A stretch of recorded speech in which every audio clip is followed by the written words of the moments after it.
قال يا موسى إني اصطفيتك على الناس برسالاتي وبكلامي فخذ ما آتيتك وكن من الشاكرين.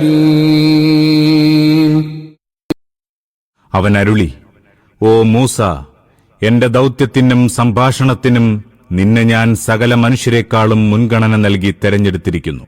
ഞാൻ നൽകുന്നതെന്തോ അത് സ്വീകരിക്കുകയും നന്ദിയുള്ളവനായിരിക്കുകയും ചെയ്യുക.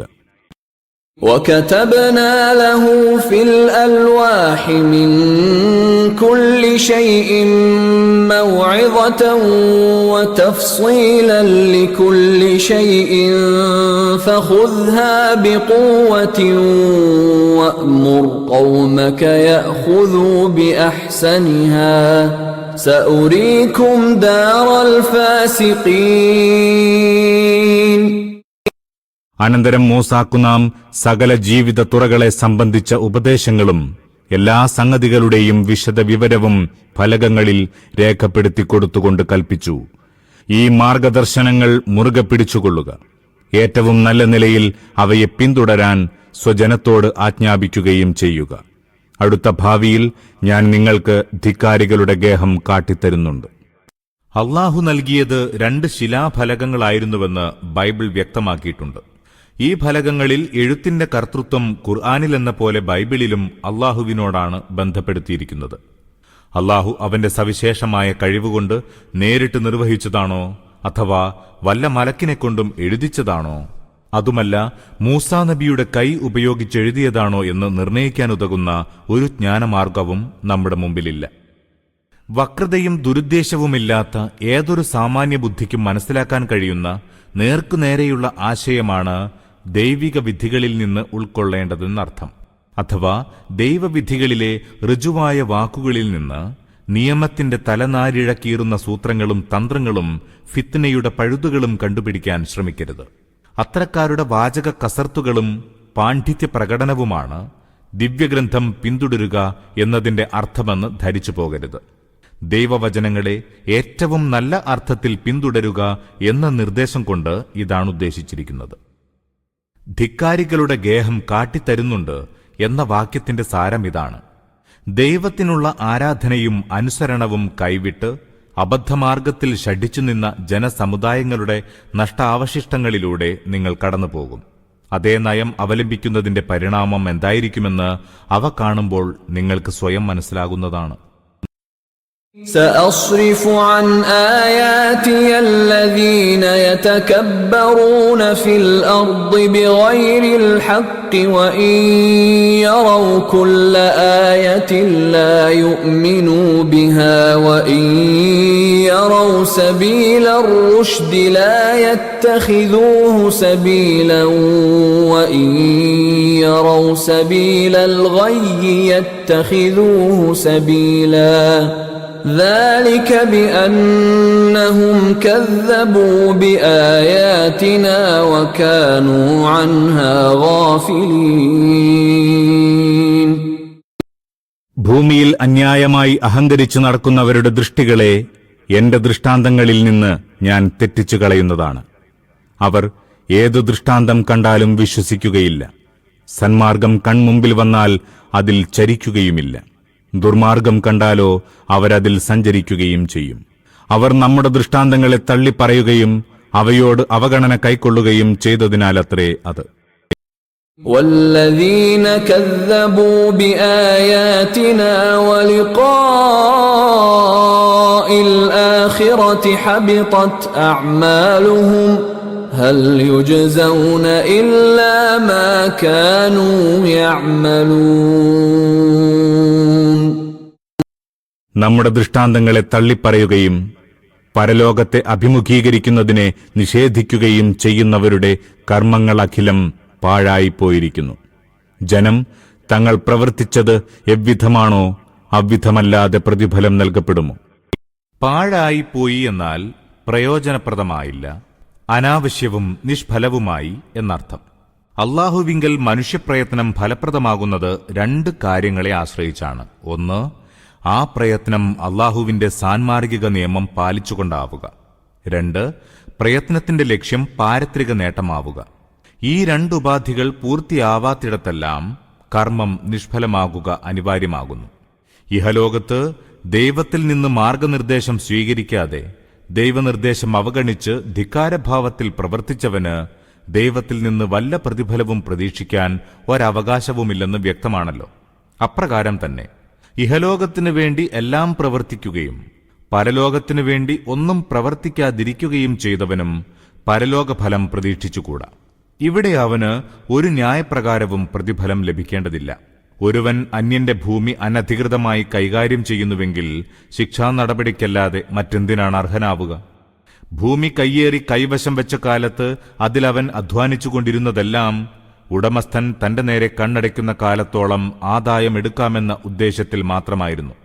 ഉടമസ്ഥൻ ഭൂമി തിരിച്ചെടുത്തു കഴിഞ്ഞാൽ ഒരു നേട്ടവും ഇയാൾ പ്രതീക്ഷിച്ചിട്ട് കാര്യമില്ല. എന്നിരിക്കെ ഭൂമി തിരിച്ചെടുത്ത ശേഷം അതിലെ ഉൽപ്പന്നത്തിൽ ഒരു പങ്ക് കയ്യേറ്റക്കാരന് നൽകാൻ എന്ത് ന്യായമാണുള്ളത്?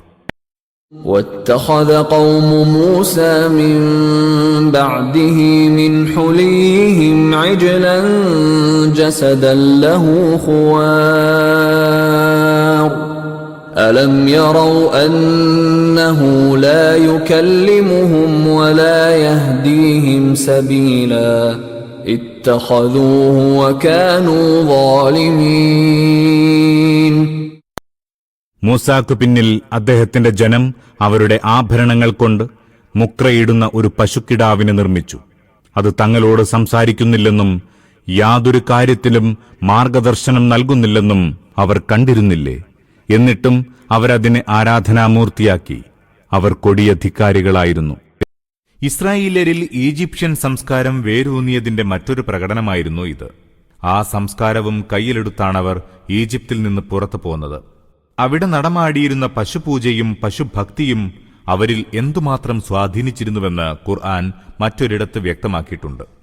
അവരുടെ ഹൃദയങ്ങളിൽ ആ പശുക്കിടാവ് കുടിയിരുത്തപ്പെട്ടിരുന്നു. ഇവിടെ ഏറെ അത്ഭുതകരമായ ഒരു കാര്യം ഇതാണ്.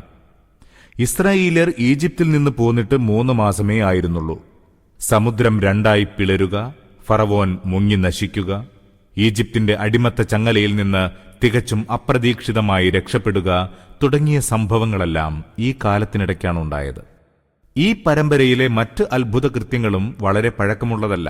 ഇതെല്ലാം അള്ളാഹുവിന്റെ ശക്തിപ്രഭാവം ഒന്നുകൊണ്ട് മാത്രം സംഭവിച്ചതാണെന്നും മറ്റൊരു ശക്തിക്കും ഇതിൽ ഒരു പ്രവേശനവുമില്ലെന്നും അവർക്ക് നല്ലപോലെ അറിയാവുന്നതുമായിരുന്നു. എന്നിട്ട് പോലും അവർ പ്രവാചകനോട് ഒരു കൃത്രിമ ദൈവത്തിനു വേണ്ടി ആവശ്യപ്പെട്ടു. പ്രവാചകൻ കൺമുമ്പിൽ നിന്ന് അല്പമൊന്നകന്ന പാടെ സ്വയം ഒരു കൃത്രിമ ദൈവത്തെ പടച്ചുണ്ടാക്കി.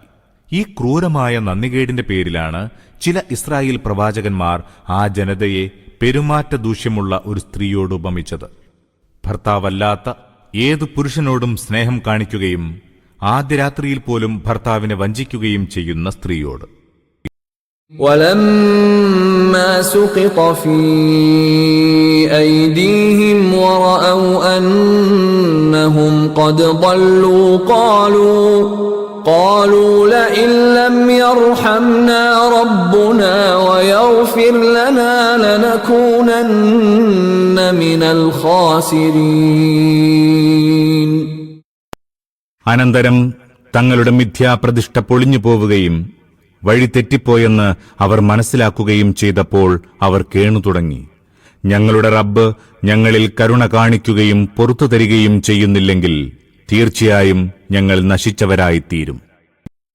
ولما رجع موسى إلى قومه غضبان أسفا قال بئس ما خلفتموني من بعدي أعجلتم أمر ربكم وألقى الألواح وأخذ برأس أخيه يجره إليه قال ابن أم إن القوم استضعفوني وكادوا يقتلونني فلا تشمت بي الأعداء فلا تشمت بي الأعداء ولا تجعلني مع القوم الظالمين. മൂസ കുപിതനും ദുഃഖിതനുമായിക്കൊണ്ട് സ്വജനത്തിലേക്ക് മടങ്ങി. വന്നപാടെ അദ്ദേഹം ചോദിച്ചു, എന്റെ പിറകിൽ നിങ്ങൾ എന്തുമാത്രം ദുഷിച്ച പ്രാതിനിധ്യമാണ് അനുവർത്തിച്ചത്? നിങ്ങളുടെ റബ്ബിന്റെ വിധി വരുന്നതുവരെ കാത്തിരിക്കാൻ നിങ്ങൾക്ക് കഴിഞ്ഞില്ലല്ലോ. അദ്ദേഹം ഫലകങ്ങൾ എറിഞ്ഞുകളയുകയും സഹോദരൻ ഹാറൂന്റെ തലമുടിയിൽ പിടിച്ച് വലിച്ചിഴയ്ക്കുകയും ചെയ്തു. ഹാറൂൻ പറഞ്ഞു, എന്റെ മാതാവിന്റെ മകനെ, ഈ ജനം എന്നെ ഒതുക്കിക്കളഞ്ഞു. അവരെന്നെ കൊന്നുകളയുന്നിടത്തോളം എത്തിയിരുന്നു. അതിനാൽ വിരോധികൾ എന്റെ നേരെ ചിരിക്കാൻ അവസരമുണ്ടാക്കരുതേ. ധിക്കാരികളായ ഈ ജനത്തിന്റെ കൂട്ടത്തിൽ എന്നെ ഗണിക്കാതിരിക്കണേ. യഹൂദികൾ ഹാറൂൻ നബിയുടെ പേരിൽ വെച്ചുകെട്ടിയ ഗുരുതരമായ ഒരാരോപണത്തെ സംബന്ധിച്ച അദ്ദേഹത്തിന്റെ നിരപരാധിത്വം ഖുർആൻ ഇവിടെ തെളിയിച്ചിരിക്കുകയാണ്. പശുക്കുട്ടിയെ പൂജിച്ച സംഭവം ബൈബിളിൽ രേഖപ്പെടുത്തിയിരിക്കുന്നത് ഇങ്ങനെയാണ്. എന്നാൽ മോശെ പർവ്വതത്തിൽ നിന്ന് ഇറങ്ങിവരുവാൻ താമസിക്കുന്നു എന്ന് ജനം കണ്ടപ്പോൾ ജനം അഹരോന്റെ അടുക്കൽ വന്നുകൂടി അവനോട്, നീ എഴുന്നേറ്റ് ഞങ്ങളുടെ മുമ്പിൽ നടക്കേണ്ടതിന് ഒരു ദൈവത്തെ ഉണ്ടാക്കിത്തരിക എന്ന് പറഞ്ഞു. അഹരോൻ അവരോട്, നിങ്ങളുടെ ഭാര്യമാരുടെയും പുത്രന്മാരുടെയും പുത്രിമാരുടെയും കാതിലെ പൊൻകുണുക്ക് പറിച്ച് എന്റെ അടുക്കൽ കൊണ്ടുവരുവിൻ എന്ന് പറഞ്ഞു. ജനമൊക്കെയും തങ്ങളുടെ കാതിൽ നിന്ന് പൊൻകുണുക്ക് പറിച്ച് അഹരോന്റെ അടുക്കൽ കൊണ്ടുവന്നു. അവൻ അവരുടെ പക്കൽ നിന്ന് വാങ്ങി ഒരു കൊത്തുളി കൊണ്ട് ഭാഷപ്പെടുത്തി ഒരു കാളക്കുട്ടിയെ വാർത്തുണ്ടാക്കി. അപ്പോൾ അവർ, ഇസ്രയേലേ, ഇത് നിന്നെ മിസ്രയീം ദേശത്തുനിന്ന് കൊണ്ടുവന്ന നിന്റെ ദൈവമാകുന്നു എന്ന് പറഞ്ഞു. അഹരോൻ അത് കണ്ടാറെ അതിനു മുമ്പാകെ ഒരു യാഗപീഠം പണിതു. നാളെ യഹോവയ്ക്ക് ഒരു ഉത്സവം എന്ന് വിളിച്ചു പറഞ്ഞു. പിറ്റന്നാൾ അവർ അതികാലത്ത് എഴുന്നേറ്റ് ഹോമയാഗങ്ങൾ കഴിച്ചു, സമാധാനയാഗങ്ങളും അർപ്പിച്ചു. പുറപ്പാട് പുസ്തകം 32 അധ്യായം 1 മുതൽ 6 വരെ വചനങ്ങൾ. ഈ അബദ്ധ പ്രസ്താവനയെ ഖുർആൻ പലയിടങ്ങളിലും വ്യക്തമായി നിഷേധിച്ചിട്ടുണ്ട്. ആ മഹാപാതകം ചെയ്തത് ദേവദൂതനായ ഹാറൂൻ അല്ല, ദൈവധിക്കാരിയായ സാമിരിയാണ് എന്ന യാഥാർത്ഥ്യം വെളിപ്പെടുത്തുകയും ചെയ്തിരിക്കുന്നു. വിശദാംശങ്ങൾക്ക് സൂറ ത്വാഹ 90 മുതൽ 94 വരെ സൂക്തങ്ങൾ നോക്കുക. തങ്ങൾ ദേവദൂതനെന്നും പ്രവാചകനെന്നും വിശ്വസിക്കുന്ന ആരുടെയും ജീവിതചര്യയെ കളങ്കപങ്കിലമായി കാണിക്കാതെ ഇസ്രായേലിയർ വിട്ടിട്ടില്ല. ശിർക്ക്, ആഭിചാരവൃത്തി, വ്യഭിചാരം, നുണ, വഞ്ചന തുടങ്ങി ഒരു പ്രവാചകനെന്നല്ല, ഒരു സത്യവിശ്വാസിക്കെന്നല്ല, മാന്യനായ ഏതൊരു മനുഷ്യനും ലജ്ജാകരമായി തോന്നുന്ന കുറ്റങ്ങളാണ് ആ പുണ്യാത്മാക്കളുടെ മേൽ ഇവർ ആരോപിച്ചുവിട്ടത്. തീർച്ചയായും ഇത് അത്ഭുതകരമായി തോന്നാം. പക്ഷേ ഇസ്രായേലിയരെ സംബന്ധിച്ചിടത്തോളം ഇതൊട്ടും അത്ഭുതകരമല്ലെന്ന് അവരുടെ സദാചാര ചരിത്രം പരിശോധിക്കുമ്പോൾ ബോധ്യമാകുന്നതാണ്. ആ സമുദായം ധാർമ്മികമായും മതപരമായും അധപ്പതിച്ചിരുന്നു. സാധാരണക്കാരൻ തൊട്ട് പണ്ഡിത പുരോഹിതന്മാരും മതാധ്യക്ഷന്മാരും വരെ അബദ്ധവിശ്വാസങ്ങളുടെയും അധർമ്മ ചെയ്തികളുടെയും പ്രളയത്തിൽ ഒഴുകിപ്പോവുകയും ചെയ്തു. അപ്പോൾ അവരുടെ പാപപങ്കിലമായ മനസ്സാക്ഷി സ്വന്തം ചെയ്തികൾക്ക് ന്യായീകരണങ്ങൾ കണ്ടുപിടിച്ചു തുടങ്ങി. അങ്ങനെയാണ് തങ്ങൾ ചെയ്തു പോന്ന കുറ്റകൃത്യങ്ങൾ അത്രയും പ്രവാചകന്മാരിലും ആരോപിക്കാൻ ശ്രമം ആരംഭിച്ചത്. ഇതിൽ നിന്നൊക്കെ രക്ഷപ്പെടാൻ പ്രവാചകന് പോലും കഴിഞ്ഞില്ല എന്നിരിക്കെ ഞങ്ങളെങ്ങനെ രക്ഷപ്പെടാൻ? ഇതായിരുന്നു ഒഴികഴിവിന്റെ സൂത്രം. ജൂതന്മാരുടെ ഈ നിലപാട് ഏറെക്കുറെ ഹൈന്ദവ സമുദായത്തിന്റെ നിലപാടിന് തുല്യമാണ്. ഹൈന്ദവരിൽ ധാർമ്മിക അധപതനം പാരമ്യത്തിലെത്തിയപ്പോൾ തങ്ങളുടെ ദേവീദേവന്മാർ, ഋഷിമാർ, മുനിമാർ, അവതാര പുരുഷന്മാർ തുടങ്ങി ജനസമക്ഷം ഉന്നത മാതൃകകളായിരുന്ന സകലരുടെയും ജീവിതത്തെ അധർമ്മം കൊണ്ട് താറടിച്ചു കാണിക്കുന്ന ഒരു സാഹിത്യം നിലവിൽ വന്നു. ഇത്ര വലിയ മഹാത്മാക്കൾ പോലും അശ്ലീല വൃത്തികളിൽ പെടാമെങ്കിൽ ഞങ്ങൾ സാധാരണ മനുഷ്യരാണോ പെട്ടുപോകാതിരിക്കുന്നത്? ഈ ചെയ്തികൾ ഇത്ര ഉന്നതന്മാർക്ക് പോലും ലജ്ജാകരമല്ലെങ്കിൽ നമുക്ക് മാത്രമെന്തിന്? ഇതായിരുന്നു മനസ്ഥിതി. قال رب اغفر لي ولأخي وأدخلنا في رحمتك وأنت أرحم الراحمين. അപ്പോൾ മൂസ പറഞ്ഞു, നാഥ, എനിക്കും എന്റെ സഹോദരനും നീ മാപ്പരുളേണമേ. ഞങ്ങളെ നിന്റെ കാരുണ്യത്തിൽ പ്രവേശിപ്പിക്കണമേ. നീയോ കാരുണ്യകരിൽ പരമകാരുണ്യകനല്ലോ. إن الذين اتخذوا العجل سينالهم غضب من ربهم وذلة في الحياة الدنيا وكذلك نجزي المفترين. മറുപടിയായി അരുൾ ചെയ്തു, പശുക്കിടാവിനെ ആരാധനാമൂർത്തിയാക്കിയവരെ തീർച്ചയായും അവരുടെ നാഥന്റെ കോപം ബാധിക്കുക തന്നെ ചെയ്യും. ഐഹിക ജീവിതത്തിൽ അവർ നിന്ദിതരായിത്തീരുന്നതുമാകുന്നു. കള്ളം ചമയ്ക്കുന്നവർക്ക് നാം ഇപ്രകാരം തന്നെയാണ് ശിക്ഷ നൽകുന്നത്. والذين عملوا السيئات ثم تابوا من بعدها وآمنوا إن ربك من بعدها لغفور رحيم. തിന്മകൾ പ്രവർത്തിക്കുകയും പിന്നീട് പശ്ചാത്തപിച്ച് സത്യവിശ്വാസം കൈക്കൊള്ളുകയും ചെയ്തവരുണ്ടല്ലോ, ആ പശ്ചാത്താപത്തിനും വിശ്വാസത്തിനും ശേഷം നിശ്ചയമായും താങ്കളുടെ നാഥൻ മാപ്പരുളുന്നവനും കരുണാവാരിധിയുമാകുന്നു.